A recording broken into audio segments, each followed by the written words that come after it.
அடுத்து இன்னொரு small topic, ரொம்ப எல்லாரும் ஆர்வமாக எதிர்பார்க்குற தேடுற ஒரு டாபிக். 666 666 என்ற மிருகத்தின் இலக்கம். வெளிப்படுத்தல் 13வது அதிகாரம் வசனங்கள் 16 18. இதில் மற்றவங்க சொல்கிற மாதிரி இதில் ஸ்பெகுலேஷன் எதுவுமே கிடையாது. நம்ம பைபிள்ல இருந்து ரூல்ஸ் எடுத்து அந்த ரூலை நம்ம அப்ளை பண்ணி இந்த 666 யாருன்றதை கண்டுபிடிக்க போகிறோம். 666 மிருகத்தின் இலக்கம், the number of the beast. இதுக்கான மூல வசனம் வெளிப்படுத்தின விசேஷம் 13:18 படிக்கலாம். இதிலே ஞானம் விளங்கும். அந்த மிருகத்தின் இலக்கத்தை புத்தியுடையவன் கணக்கு பார்க்க கடவன். அது மனுஷனுடைய இலக்கமாயிருக்கிறது. அதனுடைய இலக்கம் 666. அதனுடைய இலக்கம் 666 666 அப்படின்னு சொல்லி ஆவியானவர் குறிப்பிட்டுட்டாரு. ஆனால் அந்த 666க்கு வந்துட்டு இன்னொரு பேர் இருக்கு, நம்பர் ஆஃப் த பீஸ்ட். அதாவது மிருகத்தின் இலக்கம்னு சொல்லப்பட்டிருக்கு. இன்னொன்று வந்துட்டு நம்பர் ஆஃப் அ மேன், மனுஷனுடைய இலக்கம் அப்படின்னு சொல்லப்பட்டிருக்குது. ஸோ இப்போ இந்த 666க்கு இன்னொரு அடையாளத்தையும் கொடுத்துருக்கிறார் ஆவியானவர். வெளிப்படுத்தல் 14:11 படிக்கலாம். அவர்களுடைய வாதையின் புகை சதா காலங்களிலும் எழும்பும். மிருகத்தையும் அதன் சொரூபத்தையும் வணங்குகிறவர்களுக்கும் அதனுடைய நாமத்தின் முத்திரையை தரித்து கொள்ளுகிற எவனுக்கும் இரவும் பகலும் இளைப்பாறுதல் இராது. ஸோ அதனுடைய நாமத்தின் முத்திரை அப்படின்னு சொல்லியிருக்கு. இங்கிலீஷில் mark of his name. Mark of the பீஸ்டுக்கு இன்னொரு பேர் mark of his name. So இது வந்துட்டு 2வது நூற்றாண்டில் ஐரினேயஸ்ன்ற ஒரு ஆள் தொடங்கி இன்னைக்கு வரைக்கும் இது யார், 666னா என்னது அப்படின்ற ஒரு பெரிய ஆராய்ச்சி நடந்துக்கிட்டே தான் இருக்குது. பட் இது ஆவியானவர் வந்துட்டு சொல்லிட்டாரு, புத்தியுடையவன் கணக்கு பார்க்க கடவன். ஸோ இதில் ட்ரை பண்ணுறதுல எந்த ஒரு தவறும் கிடையாது, தேடி பார்க்குறதுல தவறு கிடையாது. இதில் ஞானம் விளங்கும். கர்த்தருக்கு பயப்படுதல் தான் ஞானம். ஸோ அவருக்கு நம்ம பயந்து அவர்கிட்ட கேட்டோம்னாக்கா அவர் சொல்லி கொடுத்துருவார். ஆனால் இது நம்பர் ஆஃப் மேன், மனுஷனுடைய இலக்கம் அப்படின்னு சொல்லப்பட்டிருக்கு. மனுஷனுடைய இலக்கம் இல்லாட்டினா மனுஷனுடைய நாமம், மனுஷனுடைய நாமத்தின் பேர் ஒன்று எடுக்கணும். அதுக்கு நம்ம கம்ப்யூட்டேஷன் போட்டு நம்ம கூட்டி பார்த்தோம்னா 666 நம்பர் வரணும். அதுதான் இதுக்கான ரூல். ஸோ இது மனுஷனுடைய நாமத்தின் இலக்கம், இல்லாட்டினா இங்கிலீஷில் the number of the name of a man. சரியா புரியலன்னா ஃபஸ்ட்டு ஒரு நேம் ஆஃப் த மேன் எடுக்கணும், ஒரு மனுஷனுடைய பெயர் எடுக்கணும். அந்த மனுஷனுடைய பேர் எடுத்து அதுக்கு ஒரு நம்பர் போட்டோம்னா அது 666 வரணும். எப்படி இந்த நம்பர் வந்துட்டு போடுறது? இன்னைக்கு ஒபாமா தான் 666, பார்கோடு தான் 666, இந்த சிப்பு வைக்கிறாங்க, என்னென்னமோ வந்துட்டு சொல்கிறாங்க. ஸோ நிறையா பேர்களை யூஸ் பண்ணி கம்ப்யூட்டருக்கு நீங்கள் போட்டு பாருங்கள் 666 வருது அப்படின்னு சொல்லி நிறையா பேர்களை யூஸ் பண்ணுறாங்க. ஆனால் இதில் 99.99% பைபிளில் இருக்க சில பேசிக் ரூல்ஸ் அப்ளை பண்ணால் தூக்கி எறிஞ்சிடலாம். ஸோ முதல் விஷயம் வந்துட்டு எலிமினேஷன் ப்ராசஸில் ரைட்டான ரோடு எடுக்கணும். உங்களுக்கு ஒரு ஊருக்கு போகணும், அந்த ஊருக்கு போகிறதுக்கு வந்துட்டு 1000 வழிகள் உங்கள் ஊர்லேருந்து இருக்கலாம். ஆனால் ரைட்டான வழி எடுத்தால் அந்த ஊருக்கு போய் சேர முடியும். நம்ம எடுக்கிறப்பே தப்பான வழி எடுத்துட்டா வேறு ஊருக்கு போயிடும். ஸோ அப்ரோச்ன்றது ரொம்ப ரொம்ப இம்பார்ட்டண்ட். நம்ம எடுக்க போகிற அப்ரோச்சுக்கு வந்துட்டு ஒரு 3 ரூல்ஸ் நம்ம ஃபாலோ பண்ண போகிறோம். புதிய ஏற்பாடு எந்த மொழியில் எழுதப்பட்டது? கிரீக்கில் எழுதப்பட்டுச்சு. ஸோ நம்ம எடுக்க போகிற வார்த்தை கிரீக் வார்த்தையாக மட்டும்தான் இருக்கணும். கம்ப்யூட்டர் கிரீக் வார்த்தையா? இல்லை. ஒபாமா கிரீக் வார்த்தையா? இல்லவே இல்லை. இன்றைக்கி நீங்கள் கேள்விப்பட்ட அநேக வார்த்தைகள் கிரீக் வார்த்தையே இருக்காது. ஸோ எல்லா வார்த்தைகளையும் குப்பையில் தூக்கி போட்டுருங்க. The word must imply the name of a man. அது மனுஷனுடைய இலக்கம். ஸோ அந்த பேர் ஒரு மனிதனுடைய பெயராக இருக்கணும். கம்ப்யூட்டர் ஒரு மனிதனுடைய பெயரா? இல்லை. பார்கோடு ஒரு மனிதனுடைய பெயரா? இல்லை. ஸோ இந்த மாதிரி மனிதனுடைய பெயராக இல்லாதது எல்லாத்தையும் தூக்கி போடலாம். அடுத்து அதை கம்ப்யூட் பண்ணாக்கா 666 வேணும். பேசிக்காக இந்த 3 ரூல்ஸ் தான் நம்ம எடுக்க போகிறோம். அது ஒரு கிரேக்க வார்த்தையாக இருக்கணும்.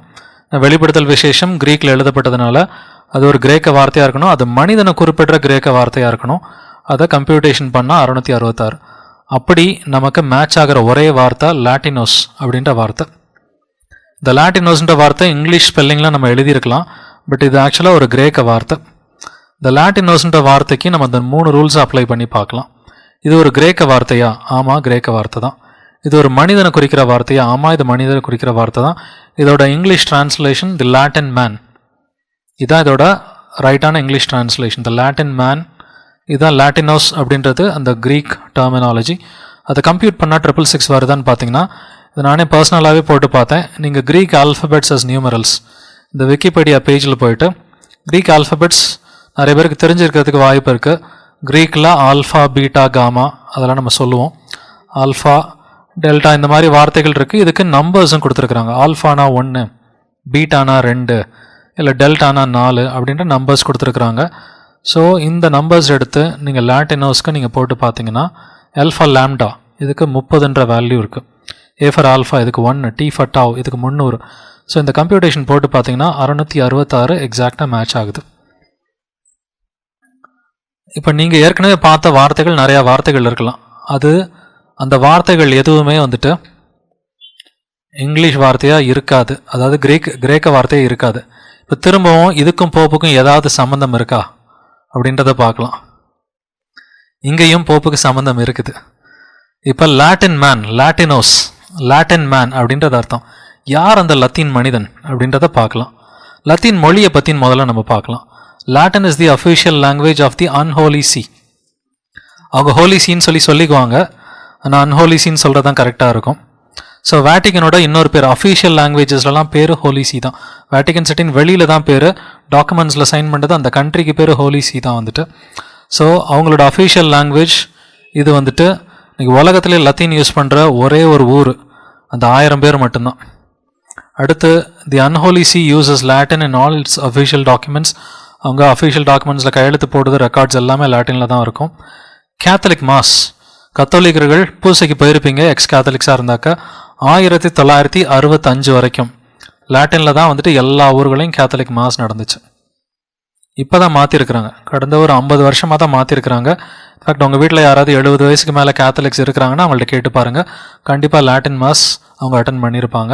எங்கள் வீட்டில் நான் செக் பண்ணி பார்த்தப்ப லாட்டின் மாஸ் நிறைய பேர் அட்டன் பண்ணியிருக்கிறாங்க. அது மட்டும் இல்லாமல் கேனல்லா படிக்கிறதா இருந்தால் வேளாங்கண்ணியில் நடக்குதா? ஓகே, இன்னொரு ப்ரூஃப். கேனல்லா யாராவது படிக்கிறதா இருந்தாக்க அது லாட்டினில் மட்டும்தான் வந்துட்டு டீச் பண்ணுறாங்க. உலகத்திலே ஒரே ஒரு ஏடிஎம் லாட்டின் மொழியில் இருக்குது, அது வேட்டிகன் சிட்டிக்குள்ளார இருக்குது. ஏன்னா அங்கே இருக்கிற சில கார்டினல்ஸுக்கு அவங்களுக்கு லாட்டினை தவிர எதுவுமே தெரியாது. குறிப்பாக இட்டாலி பேஸ்ட் அந்த பீப்புளுக்கு லாட்டினை தவிர எதுவுமே தெரியாது. வேட்டிகனில் அவங்க ஒரு ரேடியோ, ஒரு டெலிவிஷன் வச்சுருக்கிறாங்க, இதுவுமே லாட்டினில் தான் வருது. ஸோ யார் இந்த ஆள், யார் இந்த லாட்டின் மேன்? இது போப்பை குறிக்கிறது தான். Pope is the Latin man. அந்த லத்தீன் பேசுகிற மக்களோட தலைவர் யார்? லத்தீன் பேசுகிற மக்களோட தலைவர் வந்துட்டு போப்பு தான். ஸோ எங்கே பார்த்தாலும் நீங்கள் 666 இல்லை மார்க் ஆஃப் தி பீஸ்ட் இல்லை முதலாம் மிருகம், இரண்டாம் மிருகம், எல்லா இடத்துலையும் ஒரு கேத்தலிக் கனெக்ஷன், ஒரு போப்புக்கும் வேட்டிகன் சிட்டிக்கும் பேப்பசிக்கும் ஒரு கனெக்ஷன் இருந்துக்கிட்டே இருக்கும். So Pope is the Latin man. இப்போ போப்பு தான் லாட்டின் மேனாக இருக்கிறதுனால அவன் என்ன பண்ணுவான்னா, அவன் நல்லா தந்திரமாக வந்து தசை திருப்பி விடுவான். எப்படி தசை திருப்பி விடுவான்னாக்க, அப்போஸ்டேட்ஸ் அப்படின்ற வார்த்தையை பாருங்கள், இதுக்கு 666 வருதுன்னு சொல்லுவான். பட் நீங்கள் அந்த பேசிக் ரூல்ஸ் 3 ரூல் அப்ளை பண்ணிங்கன்னா அது கிரேக்க வார்த்தையாக இல்லை, தூக்கி குப்பையில் போட்டுடலாம். ட்ரெடிஷன்ற வார்த்தையை பாருங்கள், இது ஒரு கிரேக்க வார்த்தையாக இல்லை.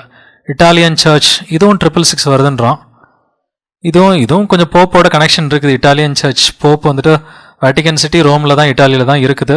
த லாட்டின் கிங்டம் இதுவும் வந்துட்டு த லாட்டின் கிங்டம் 666 வருது. பட் ஈவன் தான் கொஞ்சம் டெம்டிங்காக இருந்தாலும் இதெல்லாம் விட்டுறணும். காரணம் என்னன்னாக்கா இது எதுவுமே வந்துட்டு கிரேக்க வார்த்தைகள் கிடையாது. அடுத்து ரோமன் கிங்டம், ரோமிட்டி, ரோமன் மேன், இது எல்லாம் ஹீப்ரூ லாங்குவேஜில் 666 வருது. ஆனால் ஹீப்ரூ லாங்குவேஜ் நம்ம பயன்படுத்தக்கூடாது. காரணம் என்னென்னா ரெவலேஷன் வெளிப்படுத்தின விசேஷம் எழுதுனது கிரேக்க மொழியில் எழுதியிருக்கிறாங்க. இன்னொரு ரொம்ப க்ளோஸ் செகண்ட்னு சொல்லலாம் இதை, விகேரியஸ் ஃபெலிடாய், விக்கர் ஆஃப் கிரைஸ்ட். லாட்டினில் விக்கர் ஆஃப் கிரைஸ்ட்டுக்கு விகேரியஸ் ஃபெலிடாய், இதுக்கு 666 வருது. இதுவும் போப்பு குறிக்கிறது தான். ஆனாலும் இந்த வார்த்தையை நம்ம பயன்படுத்தக்கூடாது. காரணம் என்னென்னா இது கிரேக்க மொழி கிடையாது. கம்ப்யூட்டர்ன்ற வார்த்தையும் நம்ம பயன்படுத்தக்கூடாது, அது மனிதனை குறிக்கிறதும் கிடையாது. அந்த வார்த்தை கிரேக்க வார்த்தையும் கிடையாது. இந்த வார்த்தை நம்ம எங்கேருந்து கண்டுபிடிச்சோம்? நான் கண்டுபிடிக்கல, ஐரினேயஸ்ன்ற ஒரு இது 2ஆவது நூற்றாண்டில் எழுதிட்டு போயிருக்கிறார். இன்றைக்கி இதை வெளியில் சொல்ல மாட்டேன்றாங்க, அதுதான் பிரச்சனையாக இருக்குது. ஐரினேயஸ் இவர் யாருனாக்க அப்போஸ்தலன் யோவான், அவரோட சீஷர் பாலிகார்ப்னு ஒருத்தர் இருக்கிறாரு. அந்த பாலிகார்ப்போட சீஷர் தான் ஐரினேயஸ்.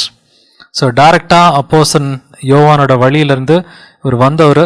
கிட்டத்தட்ட ஒரு 100 வருஷத்துக்கு அப்புறம் வாழ்ந்துருக்கிறாரு யோவான்லேருந்து ஆரம்பித்து.